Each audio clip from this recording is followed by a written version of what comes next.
Yeah, this at a large. What happened yesterday was not all about individualism, according to what the speculation is all about in the country, that our one and only Raila Odinga went for handshake. I want to explain this to the nation to get this.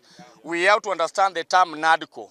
We have to understand the word NADCO, and we have to analyze everything. Raila went there at KICC to append his signatures due to life that we are undergoing as GNCs in Homabay, not even in Homabay alone, but at large in the country. NADCO has everything, life, health, and all sorts. We want to share that it is not all about something that we are circulating around that Raila Baba. Raila has fought for us. Last year we were in the street. Many of the counties were not there. Right now, all of us went for the street because it was our right. The bill has been rejected. That's not enough. We want many things to be reformed. Like we want youth to go back for their jobs, Kazimtani to get back. Onyango, I'm here to bring to attention of the Kenyans and the millennials and Gen Zs that we are in support, total support to the Honorable Raila Odinga. The move he made yesterday to bring dialogue among the warring parties. We are very much in support of him, and we will always support him because we know what he stands for and what we stand for. We are in the same voice with him.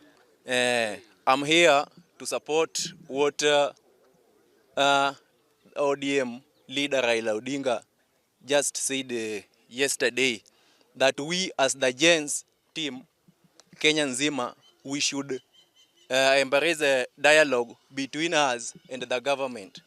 For me, I think that is the only way that our grievances should be heard. Most of us, we've lost our life. Some of us are not here with us. Sindio? Yeah. They are in hospital. Sindio? Others also passed away. Sindio? And that is the only way the government can listen for us. Sindio? Yeah. If not that, there is no other way.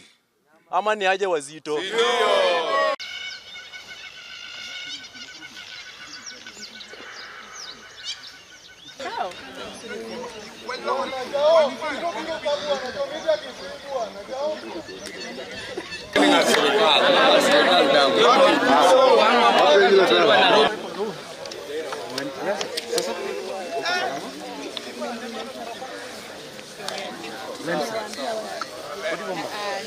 Bwana jiteja, sisi wote tuna